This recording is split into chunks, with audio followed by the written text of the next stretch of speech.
The first hang-up felt like a door in his face. 3 calls, 10 minutes, same desk, same voice. Vendors used aside. Malik Carter stared at the lock screen on his phone. Rent due in 7 days. His manager's calendar showed a one-on-one at 4. The subject line said status. Quantum leap was a lead. Land it, and his year turned.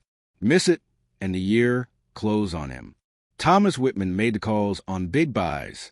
To reach him, you went through Rebecca Shaw. Malik sat in his car outside the lobby glass and watched the morning build. People flowed in with badges. A courier signed a tablet and slid past security without a glance. Malik tasted old metal in his mouth. He thought of his grandfather's voice across a kitchen table. Count slow. Speak plain. Do not beg for sight. Stand and be seen. He called again. Quantum leap. This is Rebecca. Rebecca. This is Malik Carter. Calling for Thomas Whitman on the supply chain target from the Q3 call. I sent a one-pager on freight margin. Reference QLSC 042. What is the cleanest path to hold 15 minutes? Keys clicked. A pause. Send it again, Rebecca said. Same subject line. Offer 3 times. I will send in 5 minutes, Malik said. He sent it in 4. Clean note. Chart. 3-time windows. He set the phone on the seat. He closed his eyes and felt his pulse slow. He walked into the building at 8:30. The lobby smelled like lemon polish and coffee. 2 reps stood ahead of him in line. They joked about flights and lost bags. Rebecca waved them through with half-sentences. When it was his turn, she scanned the list. Her eyes moved to the door behind him. Vendors used the side, she said. He set a printout on the counter. The invite sat on top. You asked me to send this. I did not see your name. The side door opened.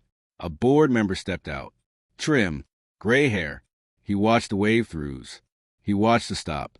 He read the page in Malik's hand. He held Rebecca's gaze. Sign him in, he said. She slid the clipboard across the desk. Malik wrote his name and the time. 8:42. He handed the pen back. He did not look away. He sat in a chair near the window and texted a single line to himself. 2 wave-through. 1 stop. Same purpose. Same slot. The elevator doors opened. A man stepped out. Badge clipped clean. He glanced at Rebecca, then at Malik. He nodded once. Small. Real. Malik's phone buzzed at 3:07. Invite from Whitman's calendar. 15 minutes. Next Wednesday. He took a breath and let it out slow. Subscribe to Echoes of Black Struggles. Like if First Contact sets the story. Share with 2 teams that run lobbies. Comment your strongest opening line. Wednesday came hard and clean. Malik reached the meeting room 5 minutes early. A glass wall looked over a line of trucks inching toward the highway. A clock ticked with no sound. The table held water and 1 legal pad. Thomas Whitman walked in without a jacket. He's Saturday, go ahead, he said. Malik opened with a number. Freight margin up 1.2 at North Axis in Q4. 3 moves did it. He laid out each move in 1 line. He did not warm up. He did not sell vibe. He showed work and results. He showed a 2-week pilot path. He closed his laptop. Whitman asked 2 questions, both about risk. Malik answered with short math and 1 small story from the warehouse floor. Whitman's eyes stayed on him. Send the pilot plan to Rebecca, Whitman said. If we do this, we do it clean. The meeting took 11 minutes. Malik walked back through the lobby. Rebecca looked up. She did not blink much. He nodded. Thank you for the slot. She gave a short nod back. The pilot ran. The chart moved where it needed to move. The contract landed. Malik called his mother first. Then he sat at his desk and wrote a line on a yellow sticky. Time lost at a desk costs more than money. His manager stopped by his desk and leaned on the cube wall. Nice work, he said. No back pat. No long speech. Malik liked it better that way. He went home and cooked a pan of rice and beans and sat at the kitchen table. He lifted his phone. He scrolled back to his own text. 2 wave through. 1 stop. Same purpose. Same slot. He saved it in a folder named Remember. The thing about a door is simple. Once you open it with your own hand, the hinges start to sound different. 2 weeks later, he came back for a follow-up. No invite on paper. A simple call from Rebecca. Thomas has a question. Are you here this afternoon? Malik said yes and moved his schedule. When he reached the lobby, Rebecca looked up and said his name before he spoke. She pushed the clipboard forward. Sign here. No edge in her tone. No sugar either. Just the work. In the elevator, Malik watched the floor numbers climb. He thought about first contact and how small choices grow teeth. He did not need a lecture or a poster. He needed that one silent nod from the board member and the air that rushed in after a block lifted. He needed his own proof. Now he had both. A week after that, he walked into a different building across town. New desk, new name tag, same lemon polish. He saw a woman step toward the counter with a folder clutched to her chest. He watched the man at the desk look through her. He did not interrupt. He stood a step behind and a step to the side, so she stood on her own. When the man said, "We're not seeing visitors," she held up her paper and said, "I have my slot." Her voice shook on the first word. It steadied on the second. The man took the paper and handed her a badge. She looked back at Malik and gave a small nod. He nodded back. Subscribe for daily stories of first doors and steady wins. Like if details beat out. Share with a teammate who handles first calls. Comment one moment you will hold your ground. The season turned. Malik moved from fear to focus. He carried a little notebook in every room, not for rules, for people. A name spelled right, a date, a face that changed the angle in a room. He kept meetings tight. He kept follow-ups tight. He kept small promises and did not make large ones a hurry. One afternoon, he came down from the 5th floor to find Rebecca alone at the desk. The lobby was empty. The light hit the edge of her monitor and threw a pale rectangle on the wall. "Mr. Whitman will call you at 4, she said, eyes still on the screen. "Thank you," Malik said. A beat passed. She looked up. "I read your case from North Axis," she said. "Clean work." "Appreciate that," Malik said. She checked the clock. "You look surprised," she said. "I try not to be," he said. "But yes." Her mouth moved toward a smile and stopped. "A lot comes through this room," she said. "I can tell," Malik said. She slid a small dish across the desk. "Mint," she said. He took one. "Thanks." A courier rushed in with a box. Rebecca returned to her keyboard. The moment dissolved into the day. On the day the contract went public, a reporter called the office. The piece ran 2 weeks later. It talked about fuel surcharges and cross-dock plans. It named names.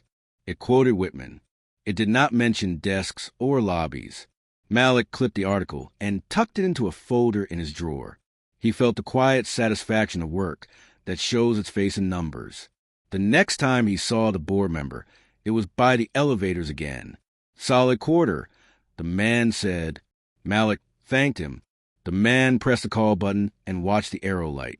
"I saw the morning you signed in," he said. "I should have said more." He paused. "Thank you for standing there." "I did what I came to do," Malik said. "Keep doing it," the man said. The doors opened. He stepped in and was gone. On a rainy Thursday, Malik sat in a hotel lobby in Cleveland and waited for a late client. He scrolled a short feed of posts. Photos of kids at soccer. A new hire intro. A woman wrote about a front desk in another building. She described a morning when a person in a suit checked in with a nod while she, with a folder and a name, was told to wait until someone decides. The next comment said, "Document it." The one after said, "Ask for the rule on paper." Malik closed the app. He knew those answers. He had lived them. He did not type a reply. He sent a text to his mother instead, thinking of pop coins on bills. "Respect the count." She wrote back. He would say, "You count people the same way." Malik put the phone down and felt warm in the middle of a gray day. Subscribe if this pace and tone work for you. Like if small proof beats loud talk. Share with someone who stands at a desk today. Comment a quiet win from your week. Spring came in hard rain and bright mornings. Malik took 2 new reps on a loop through 3 sites. He did not give a speech. He let them watch how the start of a meeting sets the rest of it. He showed them how to open with one number and a path to move it. He showed them how to leave a room with the next date, not a foggy promise. On the drive back, both reps talked at once and then laughed when they heard themselves. He smiled and let the car carry the moment. One of the reps asked about the first Quantum Leap meeting. "Were you nervous?" she said. "Of course," Malik said. "It matters. Nerves mean you know what sits on the table." "What did you do?" she asked. Breathed. Said the number. Looked him in the eye, he said. The other rep asked about Rebecca. "Is she tough?" he said. "She does her job," Malik said. "Do yours." They crossed the bridge. The river below moved like a slow rope. The city ahead looked washed and clean. A year turned. Malik sat in a quiet room and signed his lease with a steady pen. On the way out, he stopped at a coffee shop that played old records. He took a seat by the window and thought of the path from that first hang-up to this table. He did not make a list. He let scenes drift by. The glass lobby, the board members' eyes, the pause on the phone, the Senate again, the 11-minute meeting, the mint, the slow nod. He checked his calendar. A meeting with Whitman at 2. He sent a note to confirm. 2 lines. Clean. On impulse, he wrote a short line to Rebecca. "Thanks for the call at 4 last fall. It helped." He did not expect a reply. It came 5 minutes later. "You were prepared. It helped more." He closed the app and laughed once. Quiet. He liked the shape of that line. 2 people stating facts. No sugarcoat. He paid for the coffee and walked back into the day. The last scene came without setup. Malik pushed through a revolving door at the end of a long Thursday. The lobby glowed with evening light. A woman stood at the desk, holding a violin case. Rebecca looked tired. The woman looked tired. They both looked like they had lived long days. "I have a 6 o'clock with Mr. Whitman," the woman said. "He wants to hear a piece for the gala." She set the case down and rubbed her wrist. "He said I could rehearse in the small conference room." Rebecca checked the screen. "The room is booked at 5:45, she said. "My slot says 6, the woman said. He put it on my calendar. Rebecca squinted at the monitor and tapped 2 keys, then 2 more. She glanced at the wall clock. "Give me a minute," she said. Malik stood off to the side, unseen, and watched time press on both faces. He saw the exact moment the desk chose which way the rest of the night would lean. He saw Rebecca lift the phone and say a few words. He saw her thumb a badge from the stack and place it on the counter. "Conference B is free," she said. "You can warm up there. I will wave you in when Mr. Whitman is ready." She paused. "Water is at the corner. Good luck." The woman exhaled like a person who had carried a weight in her shoulders all week. She took the badge and nodded. "Thank you," she said. Rebecca looked up and saw Malik. The hint of a smile reached her eyes this time. He raised a hand in a small hello. She returned the gesture. He walked out into the early dark and felt the city open a little wider. Subscribe to Echoes of Black Struggles for more scene-first stories. Like if this ending felt true. Share with 3 friends who work at the first door. Comment a moment when someone chose a better turn. On Sunday morning, Malik visited his grandfather's headstone before the day pressed in. The grass held a sheen from last night's rain. He stood with both hands in his coat pockets and spoke the way he always did. Low. Simple. "I kept account," he said. "I did not rush the first words. I saw the person at the desk and held my ground. I am still learning." He placed 2 coins on the stone. He stacked one on the other. He waited until a small bird hopped across the path and flew off. Then he walked to the bus stop and sat with a paper cup of coffee and a folded lease in his bag. A boy in a team jacket took the bench across from him and bounced his knee. "You in sales?" the boy asked. "Sometimes it feels like that," Malik said. "I am tired of doors," the boy said. "They never open when I knock." "They open," Malik said. "Not all. Not fast. You hold your voice steady. You bring proof. You stay long enough to be seen, and you do not let anyone teach you to hate the room." The boy nodded. The bus pulled up. They stood. "Thank you," the boy said. "For what?" Malik asked. "For not talking to me like a list," the boy said. Malik smiled. "Good," he said. "Keep going." Subscribe to Echoes of Black Struggles. Share this with 5 people who face desk phones and small decisions that shape big days, like to push steady stories into more hands. Comment the opening line you will use the next time a voice at a desk says no.